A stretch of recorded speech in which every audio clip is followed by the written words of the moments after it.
cuello. Entonces vamos a ver primero los límites del cuello. Los límites del cuello, tenemos límites superiores.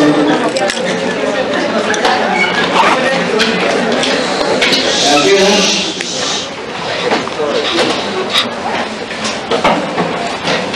tenemos un límite superior y un límite inferior.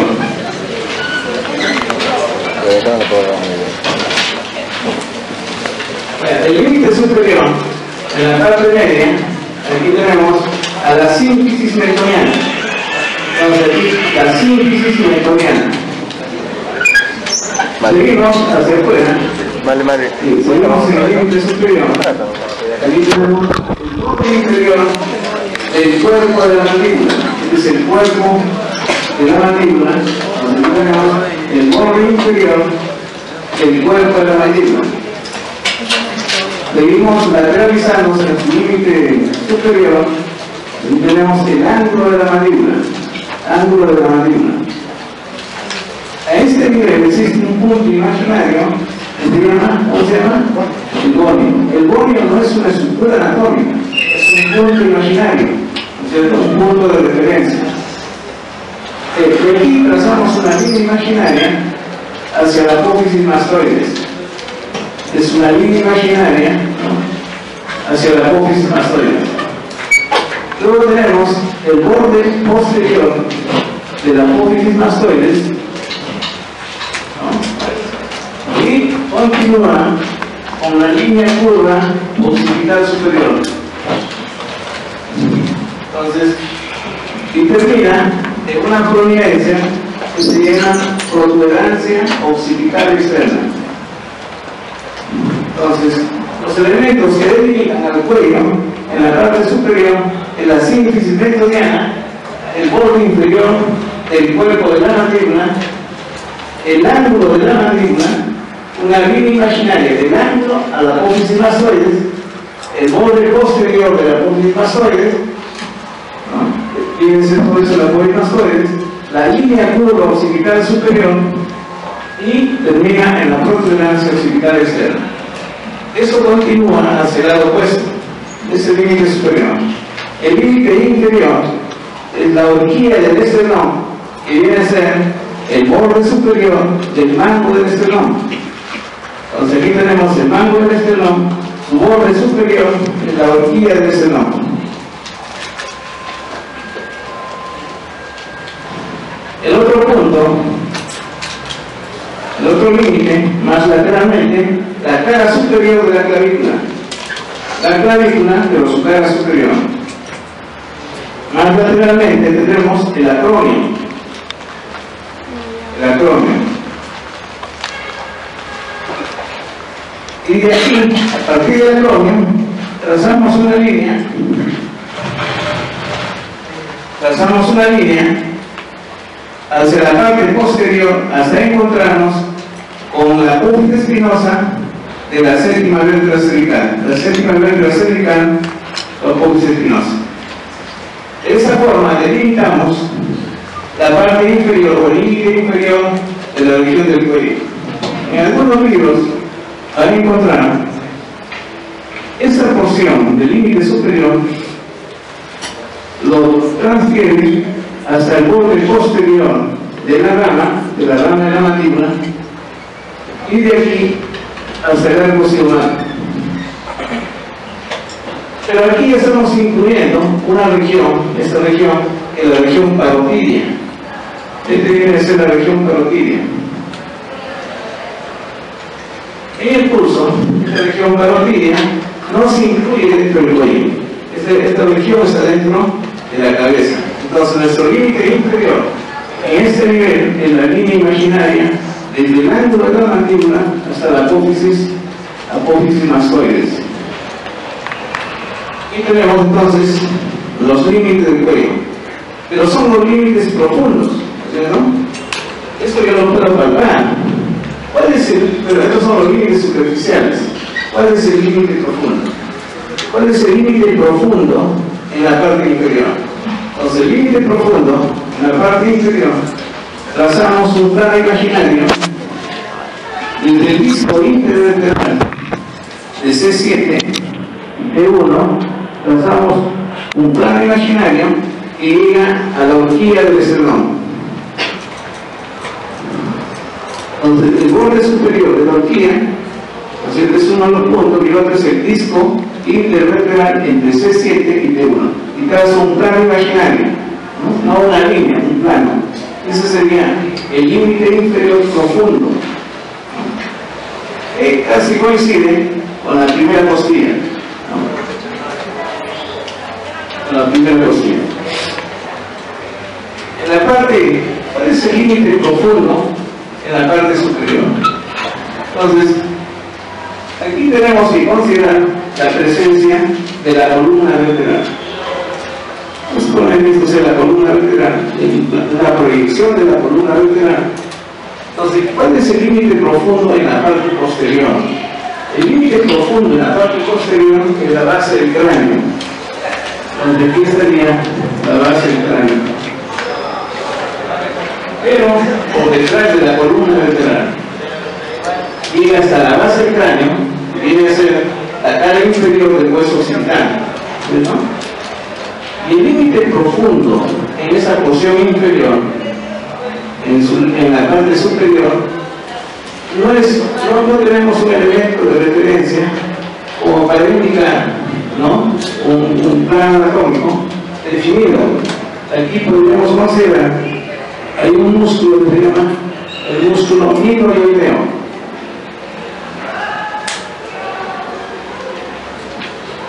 Entonces, este músculo microiodeo se denomina el músculo diafragma de la boca. Separa la cara del cuello, o la cabeza del cuello. Bueno, entonces de esta forma hemos delimitado al cuello. Ahora, el cuello tiene, en términos generales, de dos cosas. Tiene una región posterior, que viene a ser todo esto viene a ser la región posterior del cuello, todo lo que está por detrás de la columna vertebral, de la región posterior del cuello, también se conoce con el nombre de la nuca. Y toda la región que está por delante, ¿no es cierto?, toda esta región que está por delante viene a ser la garganta. Entonces, todo esto viene a ser la garganta. También se denomina la región cervical anterior. Y la región cervical anterior. Entonces tenemos dos regiones en el cuello, una región posterior o nuca y una región anterior o garganta. Ahora, si nosotros trazamos aquí, ¿no es cierto?, un músculo, ¿qué músculo es? ¿Qué músculo de gran masa muscular tenemos aquí cruzando el cuello? Tenemos el esternocleido hacia el derecho. Entonces, este esternocleido más primero nos va a permitir en dos triángulos. Entonces aquí tenemos el mentón, ¿no?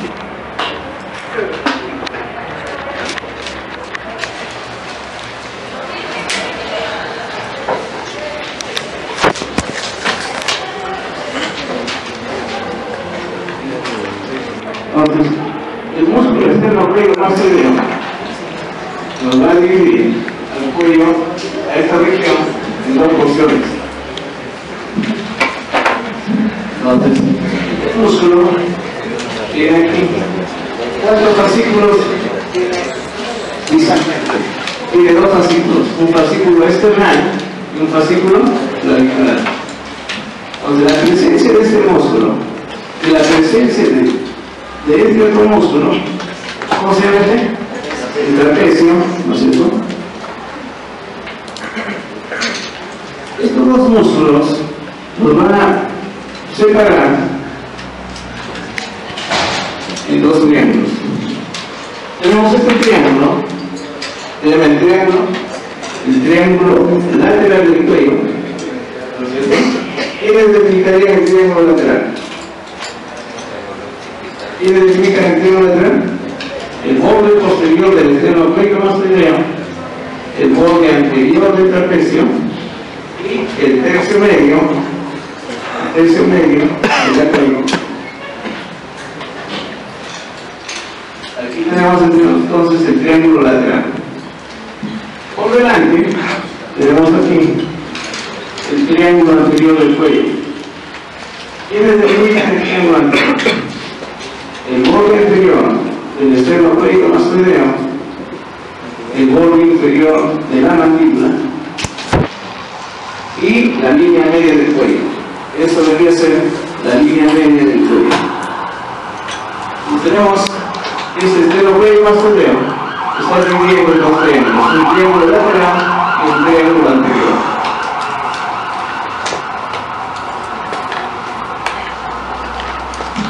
Antes de continuar con los triángulos, vamos a regresar a ver los planos superficiales.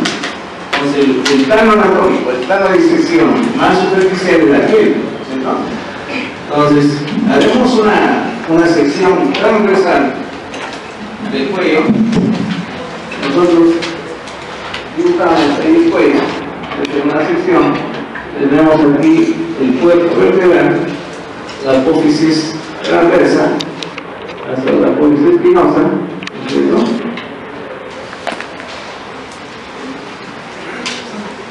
¿Sí? Entonces tenemos en la parte posterior, esta es la región posterior del cuello, y toda esta es la región anterior del cuello. Para ubicarnos, aquí deberíamos tener un ligamento. ¿Cómo se llama este ligamento? Ligamento nuclear o ligamento cervical posterior. Ligamento nuclear. Este ligamento nuclear separa a la región posterior en dos compartimentos. Esta región posterior es muscular, principalmente es muscular. Entonces, aquí tendríamos la piel, que sería el primer plano, ¿cierto? Luego viene el tejido, que viene a ser el tejido subcutáneo, es el tejido subcutáneo. Y dentro de ese tejido subcutáneo, ¿qué vamos a encontrar? ¿Qué encontraremos en el tejido subcutáneo? Vamos a encontrar un músculo que se denomina el músculo platisma del cuello o músculo cutáneo del cuello. Por aquí tenemos al músculo cutáneo del cuello o platisma mioides, ¿no? El platisma o músculo cutáneo del cuello.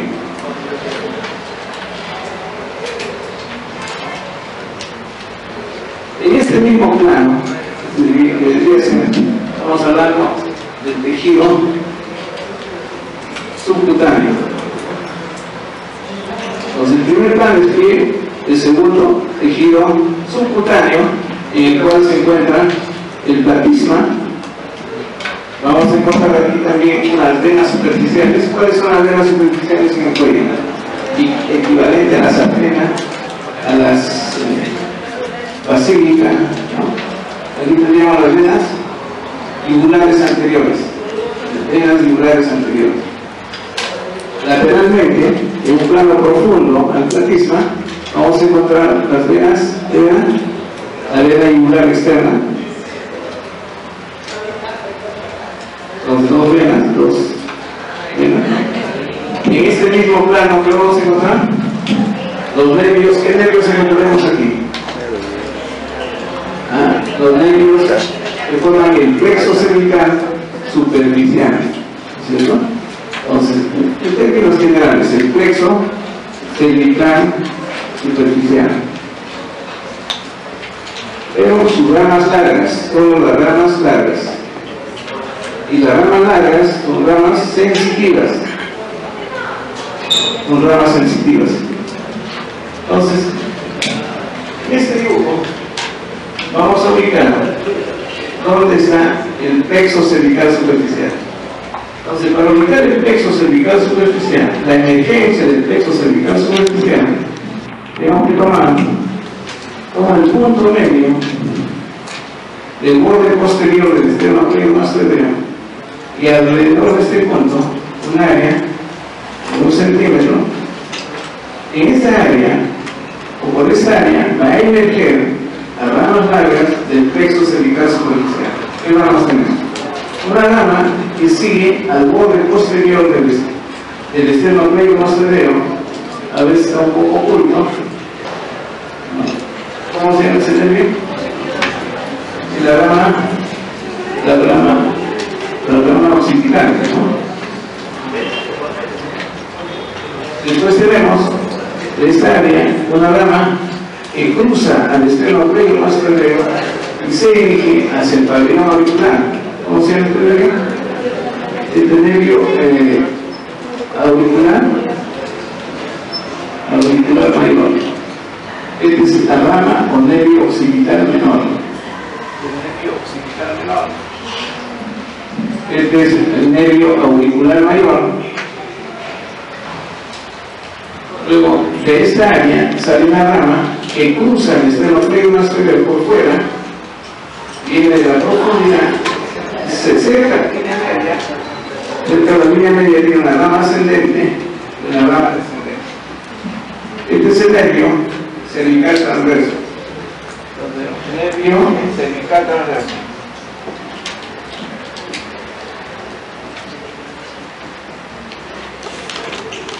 De esa misma área salen 3 ramas, a veces como tronco principal o como ramas independientes, 3 ramas que van por encima de la clavícula, en su parte distal, en su parte media y en su parte proximal.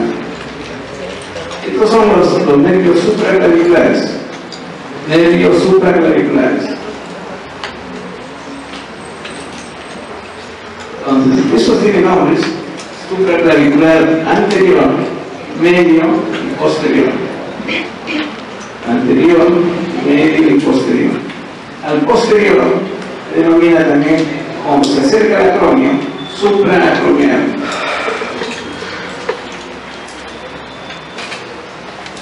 Este plexo cervical superficial, las ramas largas, porque las ramas cortas no se ven aquí, son musculares. Estas son ramas sensitivas, se encargan de inervar la piel de la cara anterolateral del cuello, parte del hombro, parte de la pared torácica, la piel de la pared torácica, el pabellón auricular y la piel que está entre la apófisis mastoide y la protuberancia occipital externa. Pero queda parte de la piel, de la parte de la nuca, el cual no es alcanzado por este nervio. Entonces la piel que cubre la nuca, o la cara posterior, o la región posterior, aquí tiene otro tipo de inervación. Entonces por aquí van a salir C2, C3, C4, C5, C6, C7 y C8.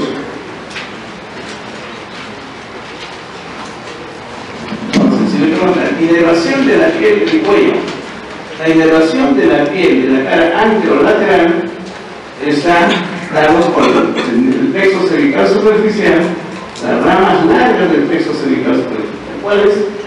El nervio occipital menor. ¿Qué raíz tiene? Según el modo, el occipital menor es C2. Según el Meter, es C2 y C3. El auricular mayor es C2 y C3. El transverso C2 y C3.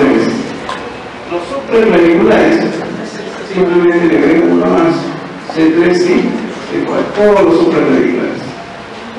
Entonces, como ustedes tienen base el MUR, entonces el MUR dice C2, al nervio occipital menor.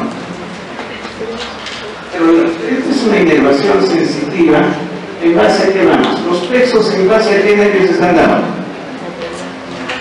Están dados por ramas anteriores, ¿no es cierto? Ramas anteriores, ¿de qué? De los nervios raquídeos. Todos los plexos, el plexo braquial, el plexo cervical, el plexo lumbar, todos están dados por ramas anteriores de los nervios raquídeos. ¿Y qué pasa? ¿Dónde están las ramas posteriores? Aquí están, estas son ramas posteriores. Todas estas de aquí son ramas posteriores del nervio Aquiles.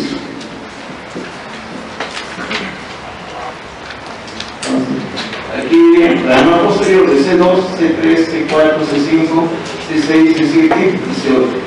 A C2 tiene un nombre propio, ¿cómo se llama? El gran nervio occipital mayor de qué? De ano.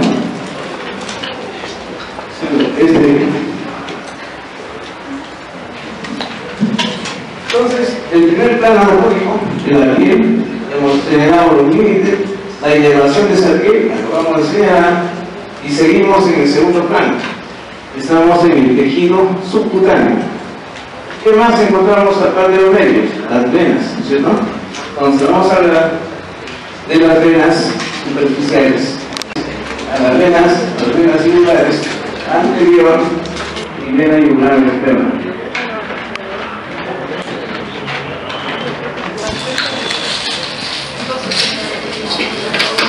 Entonces, vamos a dibujar de dónde viene.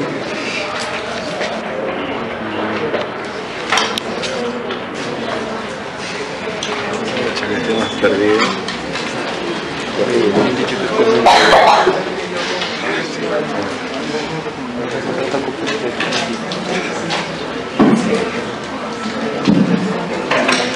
¿Dónde nace la vena yugular anterior?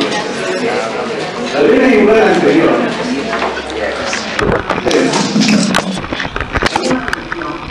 está por encima de este hueso. ¿Cómo se llama este hueso? El hueso de Ioides. Este es el Ioides. El cuello, podemos aprovechar aquí para señalar que los elementos que se encuentran en la profundidad también se dividen en una región suprayoidea y una región infrayoidea. Entonces, la vena yugular anterior nace en la región suprayoidea, dice, por la unión de varias vénulas, ¿no? Varias vénulas se unen y forman la vena yugular anterior. Y desciende paralelo a la línea media del cuello. Y para ver el trayecto, vamos a dibujar al esternocleidomastoideo.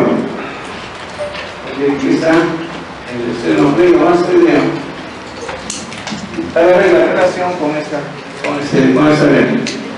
Entonces, esta vena yugular nace en la región suprayoidea por la unión de varias vénulas, desciende paralelo a la línea media y cuando se encuentra a nivel, aquí no sé si ustedes en el espejo se han visto, aquí hay una depresión, ¿cierto? ¿Cómo se llama la depresión que está por encima del esternón? La fosita yugular, o fosita supraesternal, ¿no es cierto? Entonces a nivel de la fosita supraesternal, perfora una fascia, es un elemento superficial. Y aquí está perforando una fascia. ¿Qué fascia va a perforar? La fascia del revestimiento. La fascia del revestimiento. Perfora la fascia del revestimiento, se hace profundo y cambia de dirección. Se va hacia afuera, pero por detrás del esternocleidomastoideo. Y es profundo. Hasta aquí era un elemento superficial, porque estaba por fuera de la fascia. A partir de aquí es un elemento profundo, ya no lo vemos, y está por detrás del esternocleidomastoideo. Estas dos venas, las venas yugulares anteriores, tienen anastomosis en la fosita yugular. Esta es anastomosa como la del otro lado. Cuando operamos cáncer de tiroides, ¿no? Tenemos que hacer una incisión primero en la piel horizontal y en un plano profundo hacemos una incisión vertical para separar los músculos y llegar al plano de la glándula tiroides. Y en esa incisión vertical, ¿no? Tenemos que tener cuidado de no seccionar el terreno, porque va a haber un sangrado, pero no es un sangrado importante porque es una vena pequeña, ¿no? Tenemos que poner dos pinzas ahí, colgamos y hacemos nudos en los extremos. Bueno, entonces ese es el detalle anatómico. Luego tenemos la otra vena, la vena yugular externa. En el mismo plano, esta vena yugular externa se nace por detrás del ángulo de la mandíbula, donde nace a ese nivel. La vena cruza al extremo recto anterior.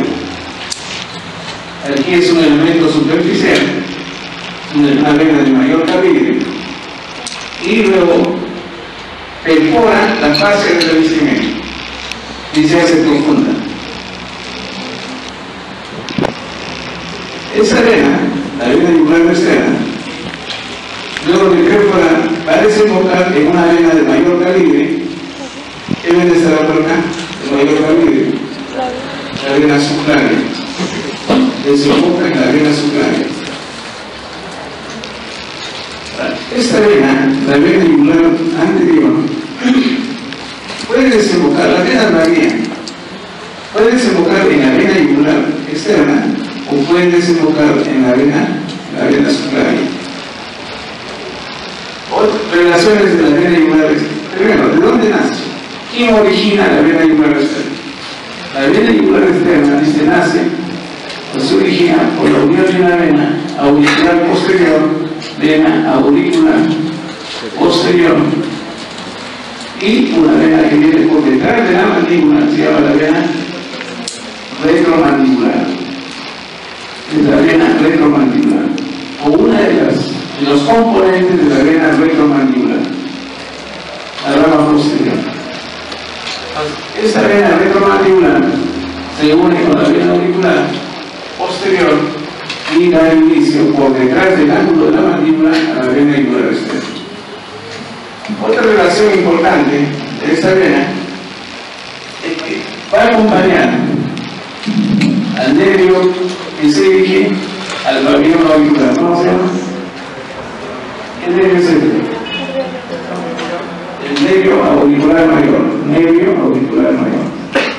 Entonces ustedes en esta raya encuentran el nervio auricular mayor, por delante debe estar la vena yugular externa. Por si encuentran esa vena, buscar un nervio que debe estar acompañando. ¿Cuáles son las tributarias? Entonces el origen, la retromandibular y la auricular. ¿Cuáles son las tributarias? ¿Qué venas desembocan? Una de ellas sería la vena yugular anterior. Después tenemos la vena supraescapular, vena supraescapular, la vena cervical transversa, como tributarias. Y finalmente termina en la vena subclavia, la desembocadura. Entonces, ya hemos visto estas venas. Vamos a ver ahora qué otro componente tenemos dentro del segundo plano. Estamos aquí en el tejido subcutáneo. Vamos a hablar del músculo del platisma, el músculo cutáneo del cuello. El platisma nióides, o músculo cutáneo del cuello, es un músculo acicado, ¿no? Dice platisma significa un plano tendido, ¿no? Totalmente plano, tiene pocas fibras musculares. En las personas que ustedes han visto, en las personas ancianas, dos cordones que vuelven el cuello, ¿no? En la parte anterior.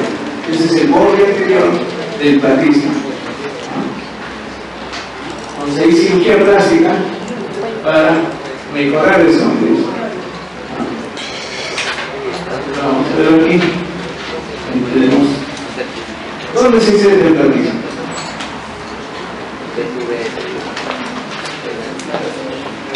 El músculo platisma es un músculo que tiene inserción en la parte inferior de continuar con la fascia del músculo pectoral mayor y del deltoides.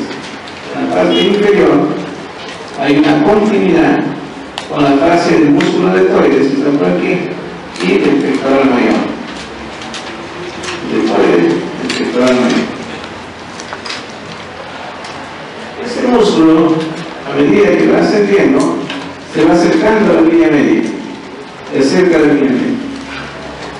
Tanto así que puede cruzar, se puede cruzarse con el platisma miolis del lado a nivel del mentón. Entonces sus fibras van hacia la mandíbula, con fibras que van a converger ante la mandíbula, y las fibras más mediales se van a cruzar con las fibras del platisma del lado opuesto. Entonces, cuando hacemos una incisión del cuello, podemos ver o no el platisma. Y la incisión cervical para sacar la tiroides, con cáncer de tiroides, si hacemos una incisión corta, que abrimos, no vamos a encontrar, ¿no es cierto? Si es un tumor grande, haremos un corte mayor, y ahí sí vamos a coger el platisma, ¿no? Entonces, lo que quiero decirle es que en la parte inferior, el platisma, sus bordes anteriores están bien alejados, y en la parte superior, sus bordes mediales, ¿no? Sus fibras más mediales en la parte superior podrían cruzarse con las fibras mediales del lado opuesto. Arriba, ¿dónde se inserta en la parte superior? En la parte superior se va a insertar por debajo, aquí en la línea, se llama la línea oblicua, por debajo de la línea oblicua.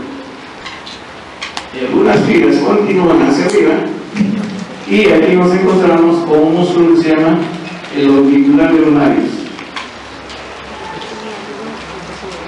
Las fibras más laterales se cruzan con las fibras del orbicular de los labios.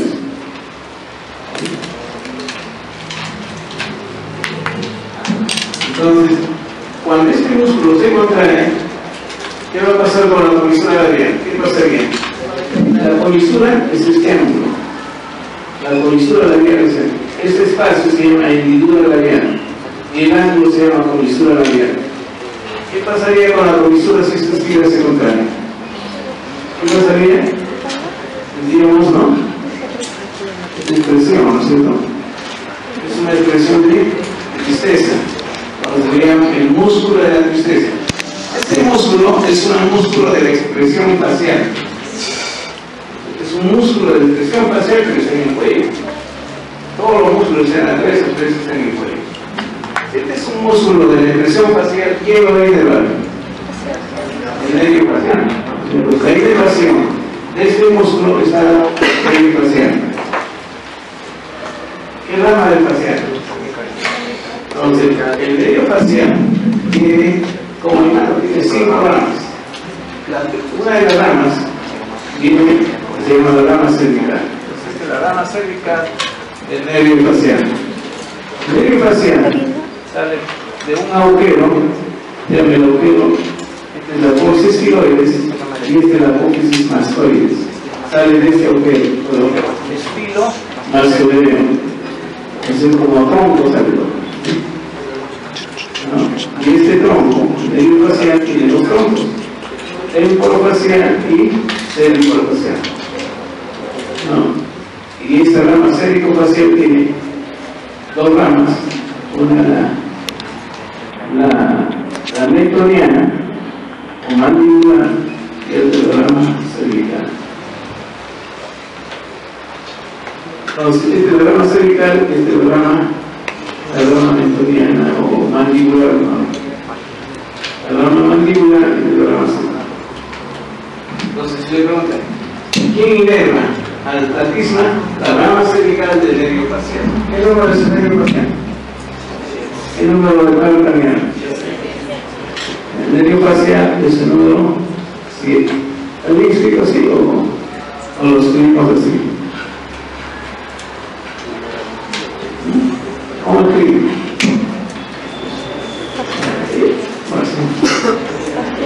¿Por qué se escriben así? En el examen por el nervio facial. Eso yo no sé. Entonces, eso digamos aquí en la parte inferior continúa la fase del coides, el pectoral mayor, y en la parte superior se insertan algunas fibras más mediales, se cruzan con el lado opuesto, otras se insertan por debajo de la línea oblicua y las más laterales llegan hasta la comisura labial y descienden a la comisura labial. Entonces, ya terminamos con el plano subcutáneo. Vamos a entrar al siguiente plano. Ahí es el plano. Al plano muscular.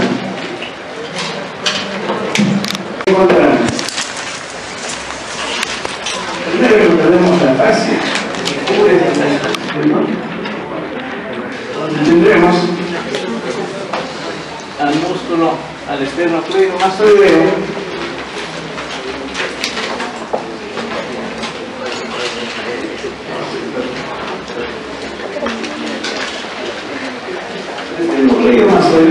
en el mismo plano. ¿Qué otro músculo está en el plano del esternocleidomastoideo?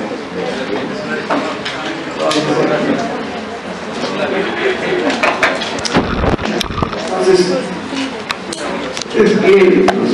luego tenemos el tejido subcutáneo, el segundo plano, y en el tercer plano ya tenemos los grandes músculos. Uno de ellos es el esternocleidomastoideo. En el mismo plano del esternocleidomastoideo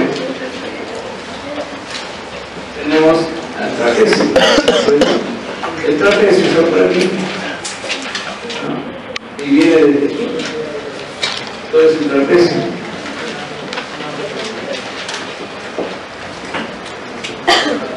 Entonces, en este plano muscular tenemos el esternocleidomastoideo y el trapecio en el mismo plano. Y hay una fascia que lo une. Esta fascia que lo une se llama la fascia de revestimiento. Esta fascia de revestimiento se desdobla en dos hojas, lo cubre por su cara superficial, por su cara profunda. Cuando llega al borde posterior, se juntan estas dos hojas.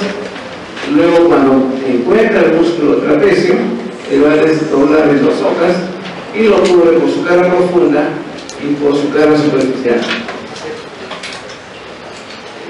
A esta fascia se llama la fascia. Entonces, vamos a dar ahí de la fascia. Entonces, ¿qué pasa con la fascia cervical?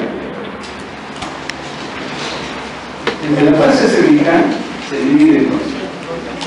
La fascia cervical superficial y la fascia cervical profunda. La fascia cervical superficial es equivalente al tejido subcutáneo, al tejido donde encontramos el platisma, la vena, el arteria, ¿no? Es lo que dice el muro, ¿no? Y sangre se pasa el muro. Entonces, la fascia cervical superficial es un equivalente del tejido subcutáneo, donde encontramos todos los elementos que tenemos. La fascia cervical profunda tiene tres hojas. La superficial, y a esta le llaman hoja de revestimiento. Hoja de revestimiento. La otra hoja es la hoja pretraqueal. Pretraqueal. Que tiene dos componentes. Un componente, una fascia muscular, y un componente visceral, la fascia visceral. Y luego tenemos la hoja o la fascia prevertebral, delante de la columna atrás, prevertebral. Entonces, la fascia cervical tiene una fascia cervical superficial que es equivalente al tejido subcutáneo, donde encontramos el platisma, las ligulares y el plexo cervical. Y la fascia cervical profunda, con su hoja de revestimiento o superficial, la pretraqueal, que tiene dos componentes: un componente muscular, es una fascia muscular y una fascia visceral, y la fascia prevertebral o su hoja vertebral. Ahora, esto es lo que dice el MON. Hay otras versiones, ¿no? Pero vamos a aprender esto. Entonces, estaría la fascia superficial, hoja de revestimiento. ¿A quién va a acudir? Al esternocleidomastoideo y Este es los elementos que va a tener. La fascia pretraquial y su componente muscular, o la fascia muscular, va a cubrir a los músculos infraíleos. Músculos infraíleos.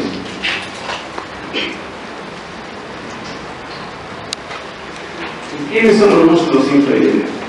¿Cuáles son? Los infraíleos. ¿Qué músculos tenemos? A ver, primero el externo, léico y el ileo. En el mismo plano está el lomo ileo. Los dos están en el mismo plano. En el siguiente plano está el externo tiroideo más el tiroideo.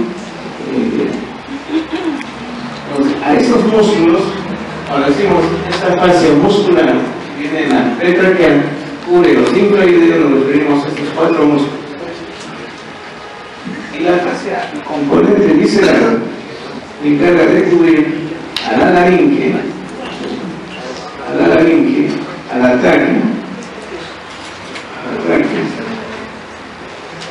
a la glándula tiroides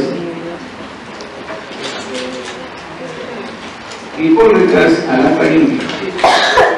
A la faringe y en el mismo plano es el esófago, donde cubre todo.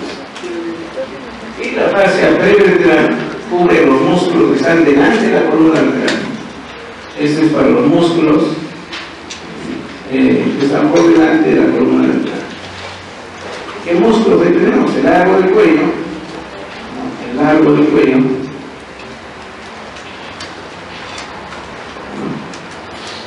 el recto anterior mayor de la cabeza, recto anterior mayor de la cabeza, el recto anterior menor de la cabeza y el recto lateral. Recto lateral de la cabeza. Y esta es la parte, los músculos de la columna vertebral, están por delante, esta es la parte media. Y en la parte lateral de la columna están los músculos escalenos, el músculo, el elevador del escápulo, el músculo esplenio. Entonces, esta fibra o esta fascia preventral pone por delante a todos estos músculos. Entonces, vamos a ver al esternocleido masodeo y al trapecio. Entonces, el esternocleido masodeo se va a insertar en la parte superior, en la apófisis mastoides,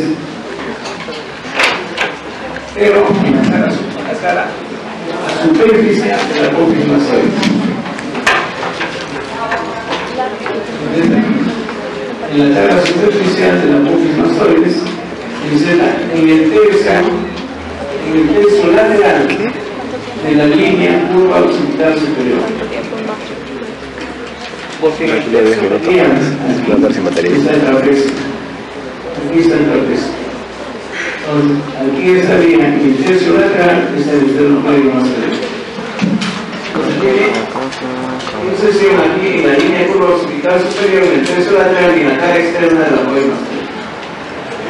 De esta zona, las fibras descienden y tiene dos fascículos. Un fascículo que da a la horquilla external, es el fascículo external, y el otro fascículo a la clavícula,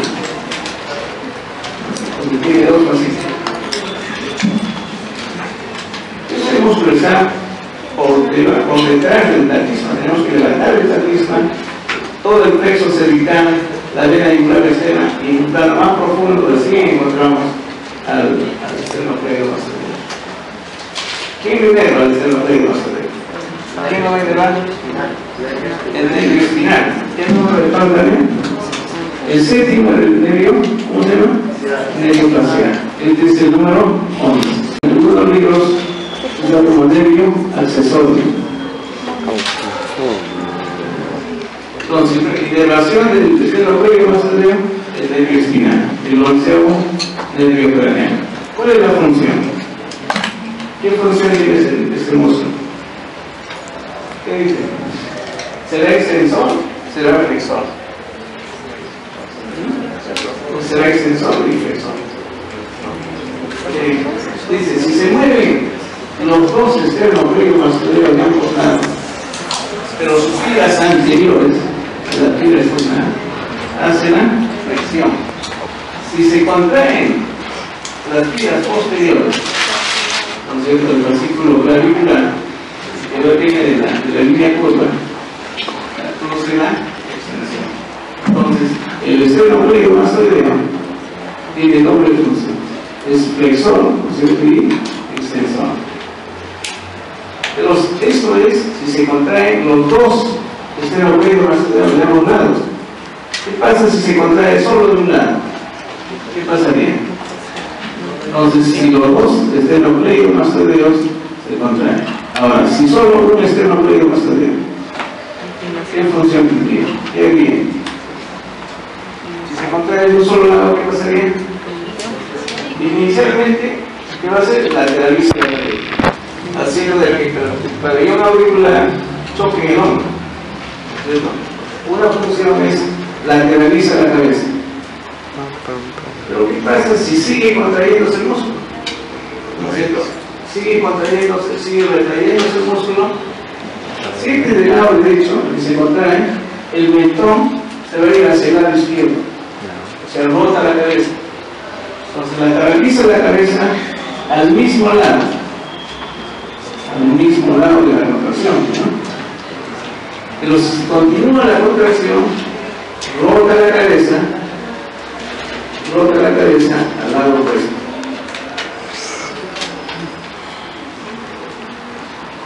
Entonces tiene esa función.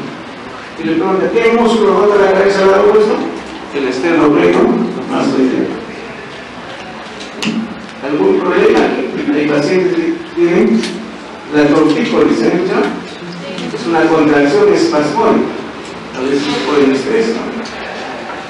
De pronto, este músculo se contrae y ahí se contrae. Entonces, con medidas físicas, con calor local, este músculo regresa a su posición normal o cerebral. Pero hay niños, recién nacidos, que le lesionan al hacer el trabajo de parto. Entonces se han visto ahí unas pinzas, unos forceps, que colocan a la cabeza del niño para ayudar en el momento del parto. Y pueden lesionar, pueden desgarrar el esternocleido. Entonces se han visto estos forceps, unas tenazas alrededor del pálido, como el pez. Pueden lesionar al esternocleido, se desgarra y después de desgarrar, toma. Y el reemplazo de ese tejido es fibroso. Ya no hay tejido muscular, empieza a retraer, ¿no? Entonces ahí hacer una restricción del esternocleido. Nosotros podemos resecar el esternocleido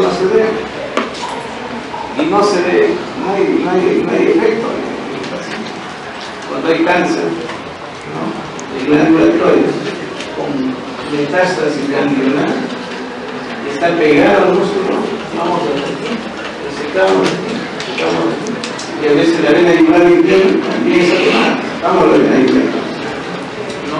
El paciente en movimiento no hay gran disminución. Entonces, en el mismo plano tenemos al otro músculo, que es el músculo del trapecio. El trapecio ya lo conocen, lo dicen en el miembro superior. ¿Quién lleva el trapecio? Eso inerva el nervio espinal. El nervio espinal inerva al esternocleidomastoideo y al trapecio. ¿Cuál es la función del trapecio? ¿Qué función tiene el trapecio? ¿El trapecio qué función tiene? ¿Qué hace? ¿Cómo evalúa a un paciente para ver si el trapecio está bien? Tiene que ver el hombro. Se puede colocar la mano ahí y importa la resistencia. ¿En qué paciente? En pacientes que operamos el cuello, sospechamos que hemos lesionado el espinal. No lo hemos liberado, no lo hemos visto, de repente lo hemos lesionado. Después de la cirugía, al paciente le pedimos que le el hombro. Si no le el hombro, está paralizado. El paciente se va a quejar de un dolor crónico, ¿no? Porque el trapecio se encarga de mantener el hombro en un nivel equivalente al lado opuesto. Entonces, el trapecio, si le vamos por el número del accesorio, tiene función que tiene el hombro. ¿Qué otra función tiene?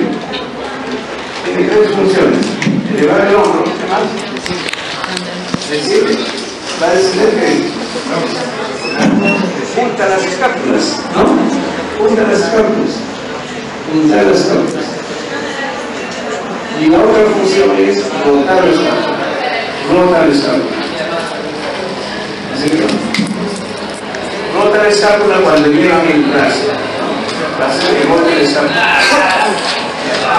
Entonces, ¿qué cubre al trapecio y el esternocleidomastoideo? ¿Qué pase? ¿Qué pase? La hoja de revestimiento, ¿no?, de la fascia cervical profunda, de la fascia superficial o terrestre.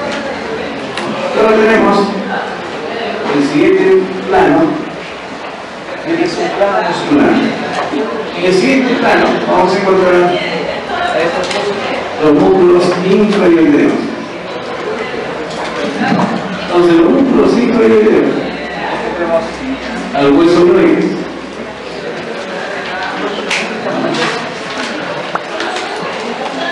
¿qué músculos son los infrayoideos? Los músculos ayudados.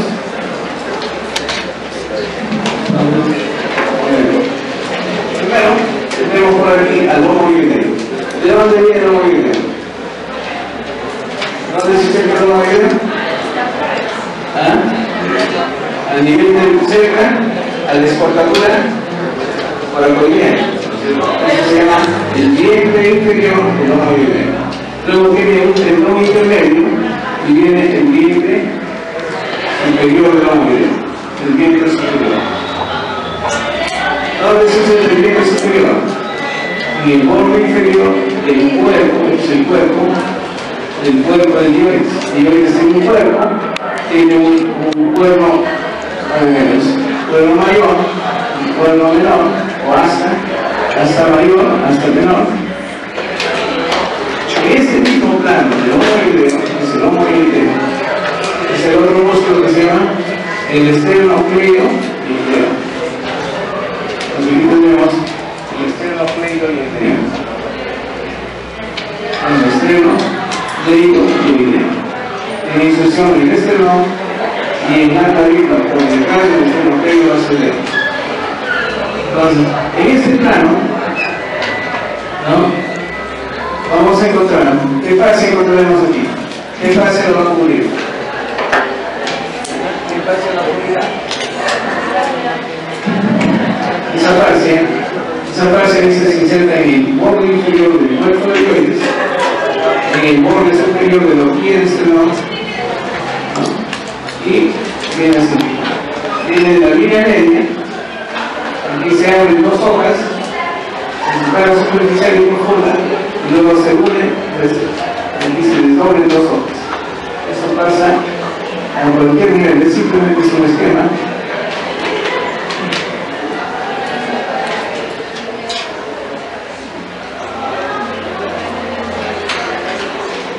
Esa fascia que viene aquí a cubrir estos músculos es la hoja, la fascia muscular de la red cardiaca. Por detrás, antes, terminamos para que nosotros cultivemos la inervación. En el siguiente plano está el otro grupo muscular. Están esos dos músculos. El esternocleidomastoideo, el esternocleidomastoideo. Pequeñas, fácilmente desgarrables, que tienen la función de participar en la deglución y en la emisión de fonemas. Entonces, en el siguiente plano tenemos, vamos a mirar los dedos. Entonces, aquí tendríamos, este sería el esternocleidomastoideo del otro lado. Aquí estaría la horquilla del esternón, la horquilla del esternón. Y esos músculos terminan en el hueso, perdón, en el cartílago, y el cartílago tiroides.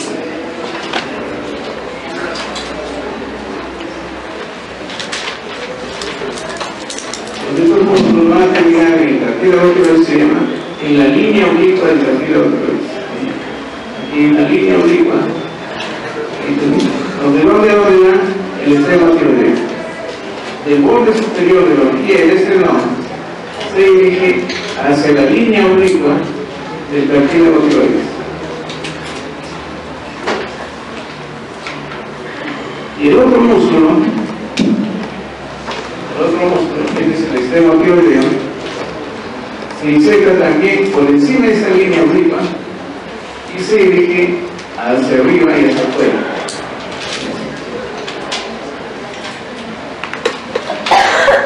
Y termina en el hueso, va a terminar en el hueso dioides. Por aquí tenemos al dioides, termina en el cuerpo del dioides. En el borde inferior, el cuerpo del dioides.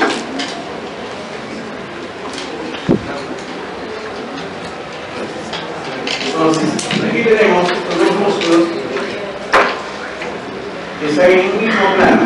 Se llama externo tiroideo porque es el cartílago tiroideo. Y comienza y este otro músculo se llama tiroideo. Es el tiroideo. Este termina en el borde inferior del cartílago tiroides.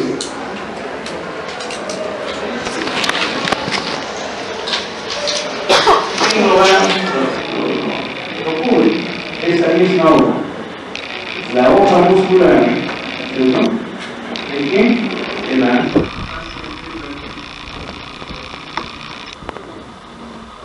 final de la línea media, hacia afuera, desde doble y dos hojas, lo cubre. Entonces aquí vamos a delimitar. Si juntamos esta imagen con esta, se va a delimitar un rombo, que se llama el rombo de las traqueotomías. Entonces imagínense aquí el músculo, el externo tiroideo, ¿sí? Este sería el externo tiroideo. Y por aquí el externo tiroideo. Es el externo tiroideo. Y aquí estamos delimitando un rombo que se llama rombo de las traqueotomías para hacer los procedimientos de traqueotomía. ¿Quién inerva? ¿Quién va a inervar estos músculos? ¿Quién inerva? El asa cervical. ¿Cómo se llama el asa cervical? Ahí, asa cervical. Antes se llamaba el asa del hipogloso. ¿Cómo se forma el asa cervical? El asa cervical, aquí tenemos C1, C2, C3. De C2, C3 sale una rama de cada uno. Estas ramas se unen y forman, se llama la rama inferior del asa cervical. En C1 sale una rama que se une al hipogloso. El hipogloso viene por aquí, en el hipogloso, que es el 12, ¿no? Está pasando por ahí, y hace C1, se junta al hipogloso. Y lo usa el hipogloso para transcurrir un cierto trecho y luego algunas fibras se desprenden. Entre la rama superior, este es el asa cervical. O el asa lumbar, ¿no? Pero el asa cervical. Entonces la rama inferior sale de C2 y C3. La rama superior sale de C1. ¿Cómo llegó ahí? Se unió al hipogloso y luego se desprende. Y aquí se las conoce. C1 por un lado, C2 y C3 por otro. De esta asa cervical salen los nervios que van a llevar a estos músculos. Donde primero, de la parte más anterior, sale una rama al vientre superior de la mujer. De la parte más posterior, una rama al vientre inferior de la mujer. Luego tenemos ramas para el extremo tiroideo y ramas para este músculo, para el extremo tiroideo. Aquí lo vamos a ver, para el extremo tiroideo. ¿Qué músculo está sin inervación? ¿Qué músculo que debe sin inervación? El tiroideo. ¿Quién inerva el tiroideo? Entonces, las otras fibras que continuaron con el hipogloso, cuando se acercan a ese músculo, dan una rama y lo inervan. Pero hay fibras que continúan su camino de C1. Y estas fibras de C1 que continúan terminan inervando al genioideo. Este es un músculo suprayoideo. Es un músculo suprayoideo. Entonces, inervación de los músculos infrayoideos es por el asa cervical, ¿no es cierto? Directamente. Y segundo, ¿por qué el asa? Solo el asa es esto de aquí. Ahora, el asa, ¿a qué nivel anatómicamente lo vamos a ubicar? Ubicamos rodeando a la vena yugular externa, a la vena yugular interna. Por aquí es a la vena yugular interna. Pero a la altura, ¿a qué altura es esa? Es a la altura del tendón intermedio del lomo iliaco. A ese nivel encontramos el asa. ¿Cuál es la función? Si estos músculos se insertan en el cuerpo de la tiroides, si estos dos músculos se contraen, ¿qué pasará con la tiroides? Si se contraen, ¿qué pasa con la tiroides? ¿Desciende? Entonces, estos dos músculos, al contraerse, descienden el cuerpo de la tiroides. Este músculo de aquí, el esternocleidomastoideo, ¿qué función tiene? Para saber la función, tenemos que saber dónde se inserta. Si se inserta en el esternón y en el artérioles, ¿qué pasaría si se contraen? ¿A quién lo va a descender? Desciende al artérioles. ¿Y cuándo desciende el artérioles? Cuando se produce la deglución. Entonces, este músculo desciende al artérioles. Y este músculo, si se contrae, ¿qué hace? Asciende al artérioles. Si su punto fijo es el ioides. Imagínense, el ioides no se mueve y este músculo se contrae. ¿Qué va a hacer? Eleva el artérioles. Este desciende, el otro eleva el artérioles. Esas son las funciones del músculo inferior. Entonces, si le preguntan, ¿quiénes delimitan el rombo de las arterias? ¿Quiénes delimitan? El externo, reino, amphigoideo y abajo del externo. ¿Cuál es el contenido? ¿Qué vamos a encontrar ahí? Dentro de este rombo vamos a encontrar el cartílago tiroides, el cartílago cricoides,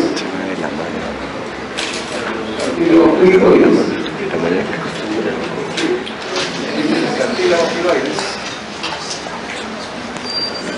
y aquí hay una membrana, se llama la membrana cricotraqueal.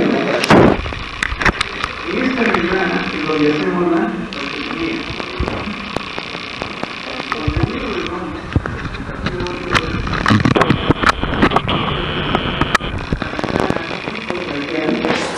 y los primeros anillos de la carga. Delante, delante de los primeros anillos traqueales, parte de la glándula tiroides. El glándula es pequeño.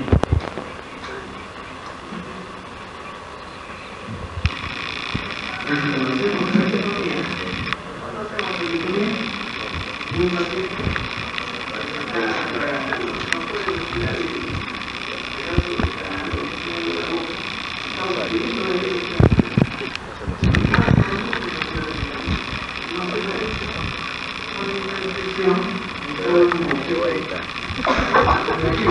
hacer un corte en la línea media, pero tiene que identificar la membrana tiroides. Por debajo, se va a encontrar con la glándula tiroides, que está directamente igual.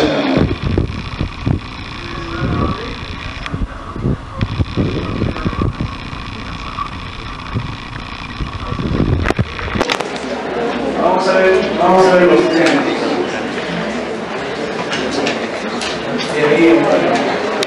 triángulos en su contenido.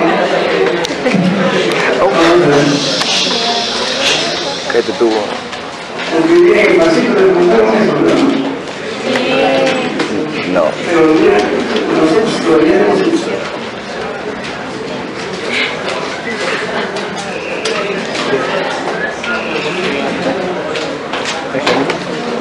Es vigente.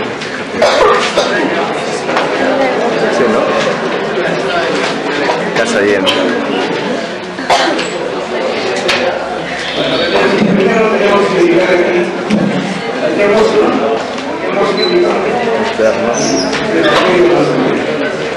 Parece le diste Este triángulo lateral del cuello, por aquí vamos a encontrar un músculo. ¿Qué músculo que hemos dejado hacia la pregunta? El lomo y el vientre inferior, algunos le llaman vientre posterior. Entonces aquí tenemos dos triángulos. ¿Cómo se llama este triángulo que está en la parte superior? Triángulo occipital. Y el triángulo que está por debajo, triángulo supraclavicular. Supraclavicular. Pero como está la subclavia, la arteria subclavia, también le llaman triángulo subclavio. Y también le llaman triángulo homoclavicular. Triángulo homoclavicular. Y este triángulo se llama homotrapecial, pero consideran los dos lados, ¿no? Se llama triángulo homotrapecial. Entonces, ¿cuál es el contenido? Vamos a hablar de contenidos más saltantes, ¿no? Más importantes de esa región. ¿Cuál es el contenido más importante del triángulo occipital? Es el nervio que va a integrar la trapecio. ¿Cómo se llama? El nervio espinal. El nervio espinal dice, transcurre, ustedes cogen el punto medio a 1 centímetro por encima, aquí a 1 centímetro por encima del punto medio del borde posterior, por aquí sale el nervio espinal. ¿Y cómo lo diferencio en las ramas supraclaviculares? El nervio espinal es tortuoso. Se lo estira y luego tiene su zona. Entonces se llama nervio, es el nervio espinal. Pero cuando aparece por aquí, ya da una inervación aquí, al esternocleido, hacia el nervio espinal, viene por aquí, ¿no es cierto? La inervación, el esternocleido no se debe por su cara profunda. Cuando se aparece por aquí, y al entregar sus fibras al esternocleido más adelante. Y antes de llegar al trapecio se dividen en ramas. Lo ven, ¿no? El otro elemento importante tenemos en este triángulo occipital. En el ángulo, cerca al ángulo, hacia la unión del esternocleido más adelante con el trapecio, por aquí transcurre una arteria, en un plano profundo, no en un plano superficial. ¿Qué arteria estará por ahí? La arteria occipital. Pero en un plano profundo estos dos, ¿no? La arteria occipital. Y la arteria occipital, ¿de rama de quién? ¿De quién es la rama de la arteria occipital? De la carótida externa. Es una rama de la carótida externa. En la profundidad vamos a encontrar el músculo esplenio, al elevador de la escápula, al escaleno medio, el piso de este triángulo al fondo, el esplenio, el elevador de la escápula, el escaleno medio y parte del escaleno anterior, la parte más inferior. Ese es el contenido. El contenido del triángulo supraclavicular